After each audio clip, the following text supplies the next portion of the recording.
Seminar. Thank you for joining today. We have a great topic for you all with praising and motivating, and one of my favorite presenters on the line. We wanted to keep it a secret, but you probably guessed it by now. It's Mr. Cody. So I'm actually going to go ahead and pass the mic off to him real fast. Just a reminder, I just started recording this call for our friends who weren't able to join us today. But otherwise, Cody, take us away. Awesome. Thanks, Mary. Appreciate it. So yeah, pretty exciting topic today, guys. Just going to jump right into praising and motivating.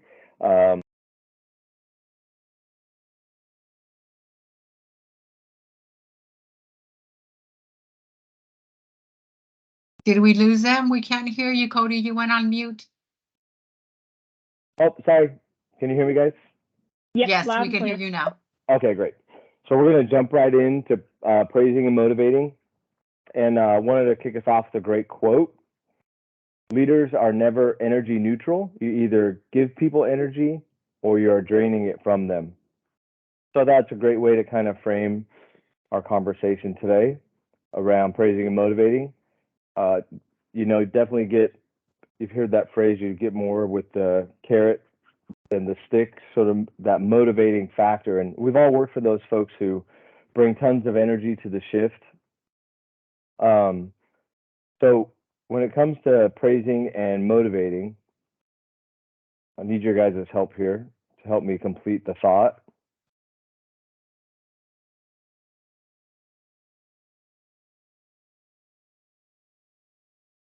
The most motivational manager I have ever worked with was, and think of that person in your mind. You kind of have that picture built around that individual, or maybe it's a couple people in your career path.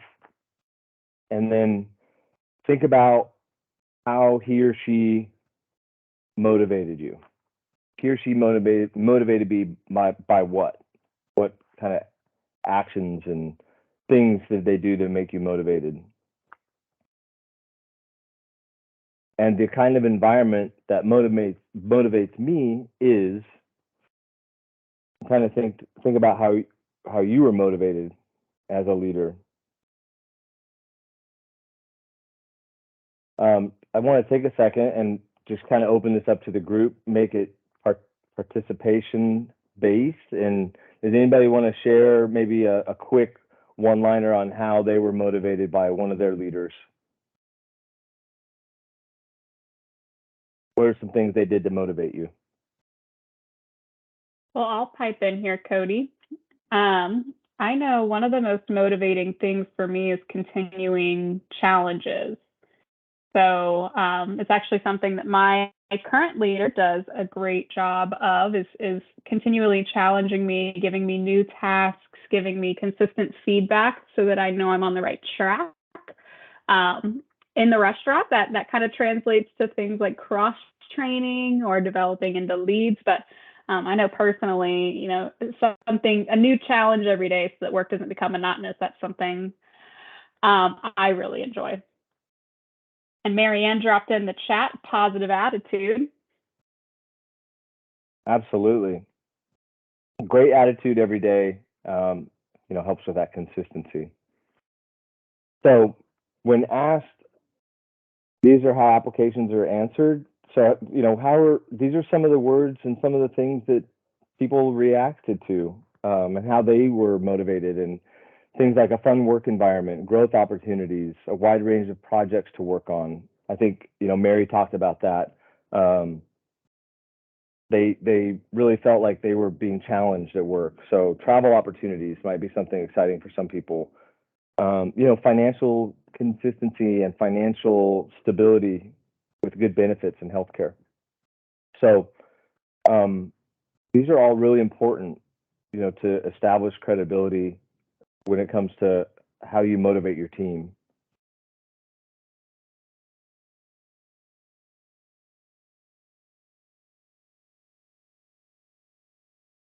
So now we're going to get into how you can praise and motivate. So some real specific tactics on how to help us be successful.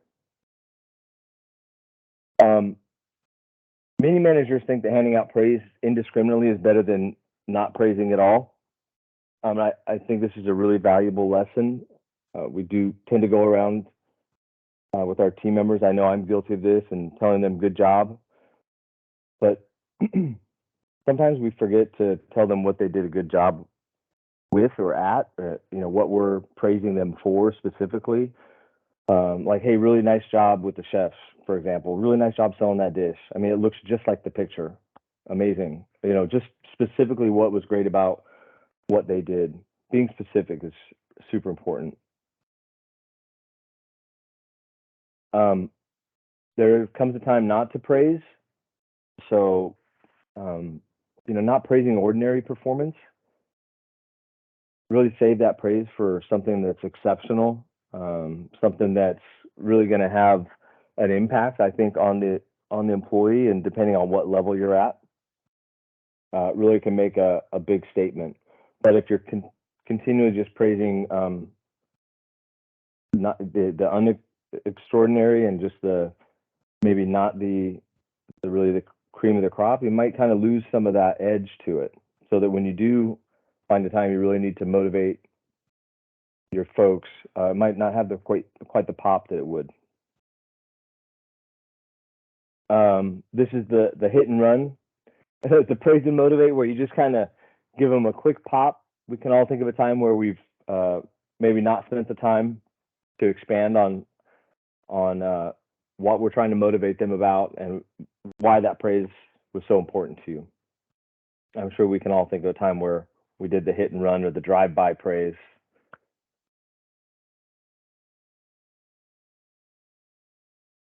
So this is really powerful. I know I use it day to day, using praise to improve poor performance. If an employee is doing well in one area and poor in another, we can always use praise to improve on that other side of it, because it's, there's obviously something to it and there's something to build on for them. Sometimes we tend to focus on the negative, if that makes sense. How can we kind of unlock that person's potential when they see the positives of maybe something that they are doing well? And I think this comes into play a lot. Each person's at a different stage in their development or their career, what's important to them. So I think it's so important for us as leaders to find a way to unlock that potential.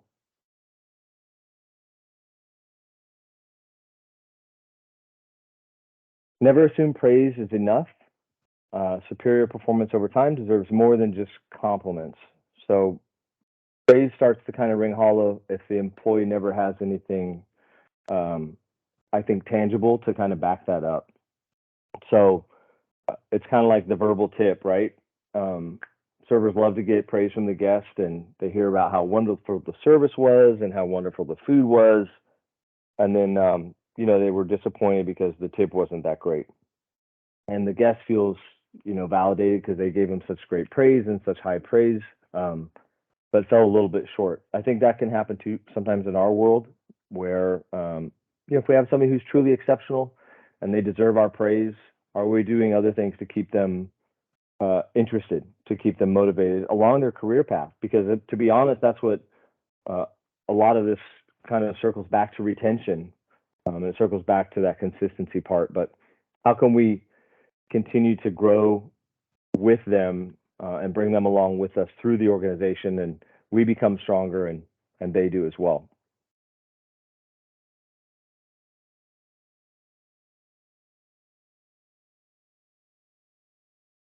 Many do not really understand the power of two little words. The power of thank yous can be so important. Saying thank you is praise enough sometimes. I think there's plenty of folks that we work with and we work alongside of that we feel extremely connected to, and really just looking them straight in the eye and telling them thank you, but a heartfelt thank you, a sincere thank you, something that has meaning behind it, can be really impactful. I carry around a little pack of thank you cards in my bag. I know it's cheesy, or something just small like that, celebration cards with a quick thank you. Sometimes writing that down and maybe giving them something special along with that that's meaningful can go a long way. And I would definitely include that in the, obviously in the praise and motivate category.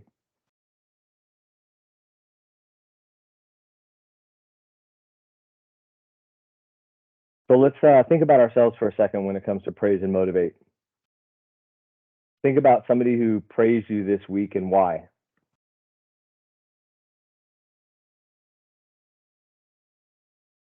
How did they respond when you did that?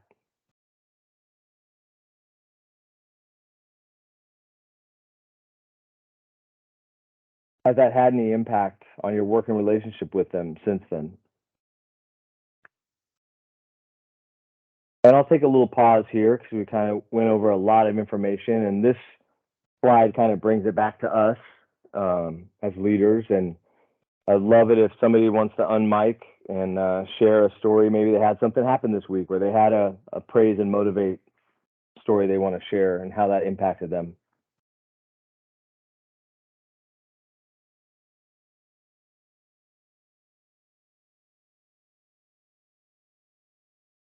You can definitely type it in the chat as well if you're not quite so comfortable unmuting in front of the group. I know it can be kind of scary. While everyone's furiously typing in the chat, Cody, I love this topic so much. If you don't mind me interjecting my own opinion, but I love the topic of praising and motivating, especially when you were talking about helping poor performers improve, and not just handing out praise too often or for ordinary performance, because that dilutes the importance of that praise, and using that praise to really motivate. But you can even use it almost psychologically as a way to help reinforce the behavior that you want to see, and also to help encourage people who are discouraged or intimidated by the tasks ahead of them. So what I mean by that is helping create a positive environment and a safe environment for people who are trying something new, and positively reinforcing where they're doing that role well. I mean, think about it. None of us want to do something that we are bad at doing. When you know you suck at something, you avoid it like the plague because you know you're doing a poor job. It doesn't make you feel good. And so in turn, you actually will not get better at it. You all might even get worse because you are just have this avoidant behavior around something you have this negative reaction to. Whereas we have the power to create positive emotions around trying new things in our restaurants through praising and motivating our team members. You see those essays who are afraid to talk to guests, or that wok cook who keeps burning every fried rice. And the more that you can kind of positively reinforce where things are going well and making sure you're really identifying and celebrating their wins, the more that you will help them associate positivity with those behaviors. And in turn, they're actually going to work harder at them because they feel good when they do them. So in a way, you're actually helping them become better in that position simply with your words. I really love this topic in general because it seems so simple, those little motivational speeches or the little bit of praise that you hand out, but it can have such a profound impact on a person and their career with us, their trajectory and everything. So sorry to interject there, Cody, but I just love this topic a lot. And it looks like Pleasanton also shared in the chat. If you'd like, I can read that off. Yeah, that'd be great. Yeah, so Team Pleasanton said that they were praising their new service assistant on day 2 because they were being hands-on and willing to learn and take so much in, and that they told this new team member how much they liked his work ethic, even though they were such a new team member. And Team Pleasanton shares that they think praise early on for team members shows how much more different we are compared to other concepts.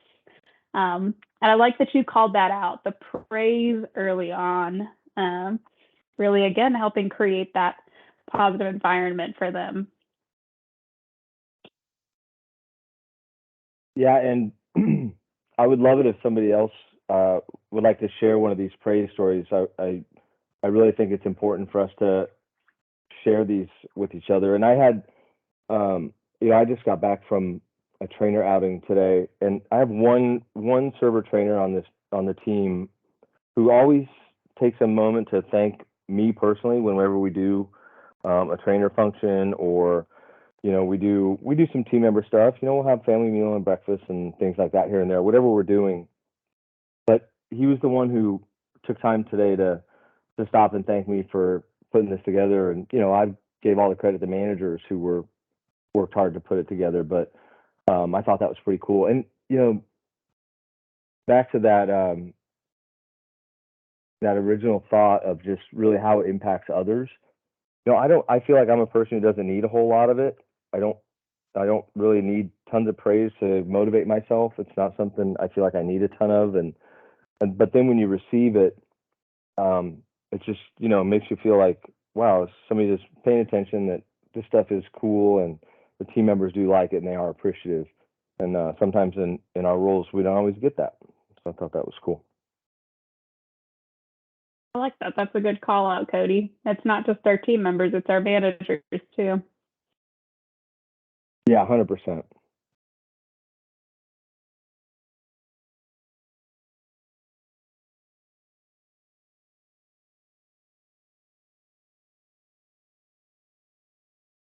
All right. We got some shy guys on the line today. Yeah. Yeah, quiet ones. They're all internalizing it. It's all right. Yeah. So, recap, just to kind of go over some best practices on praising and motivating. There are some resources for us we can follow up on. Praising and motivating employees, bringing out the best in your people by Barry Silverstein, and People Skills by Robert Bolton. So we have a little exercise, the 5 coins. So this is an old trick. You guys, most of you probably already heard it, but if you take 5 pennies, put them in your pocket, and every time you give praise throughout the day, move 1 penny from one pocket over to the other side, and by the end of the day, you should have transferred 5 praises over to 5 people and given out tons of positive energy. But that's just an easy reminder. It sounds kind of cheesy, but an easy reminder to be in that moment and give praise when it's due. It'll definitely help you look for catching people doing something right. And I can't stress that enough with the praising and motivating. This little trick will help you kind of seek those moments and be on the lookout. So Q&A, just want to open it up again to the teams. Would love to get some thumbs up emojis and reactions or in the chat. Let's get commitment maybe to the 5 coins, and let's try that little exercise this week with our teams. See how much motivating and praising we can get accomplished throughout the week. Heck yeah, Hillsborough's also partying in the chat. I like that exercise a lot, the 5 coins. It's really easy to get in shift, and shift hits the fan and you're just focused on making it through the end of the day. But we are in the people business, and that doesn't just mean our guests who walk in our front door. It also means every team member in our buildings as well. So part of our role as a manager is not just to lock and unlock the front door, it's also to develop our people. And a lot of that development comes in the form of this praising and motivating and helping them understand when they are on track, and helping create that productivity that we need to be a successful business at the end of the day. But really building the culture, like Cody was saying, you're not just moving coins from one pocket to another. 5 compliments, 5 praises a day is nothing compared to the positivity that you're spreading with, the way that you're carrying yourself, the emotions that you're sharing with everyone. So thank you, Cody, for taking us through praising and motivating today. I mean, he came speeding in after the trainer outing today. And thank you for taking your trainers on a trainer outing. What did you guys end up doing earlier? Actually, we did a little paintballing, and we did front of house versus back of the house. And it was really fun. Yeah, who won? Really fun. It was a mix, but mostly the back of the house. They, for some reason, our t-shirts were white. The front of house t-shirts were white, so we stuck out like crazy with the paintballs. But it was a blast for the team, and I think, not to belinger, but the bringing this back to why I think this is so important too. Like Mary said, the trainer outing, all this stuff, it's retention, and a lot of these little pieces that go into that really help keep a staff around. And a seasoned staff is definitely, like Art says all the time, we don't want freshmen and sophomores. We want juniors and seniors on our staff. So motivating and praising them will definitely help us get there. Yep. I love it. Well, thank you again, Cody. Thank you for everyone who joined us today. And again, we'll send out the recording for our friends who are not able to. But we challenge you this week and next week, do that 5 coin challenge. Be really intentional about the praise that you are sharing. But Fresno says that they're already putting 5 coins in their pocket right now. Don't use up all your coins in the building. But no, thank you guys so much for joining us today. Have a lovely rest of your your Monday afternoon. We'll catch you again in a couple of weeks. But have a good one, everyone. Thank you, Cody. Thanks, everybody. Have a good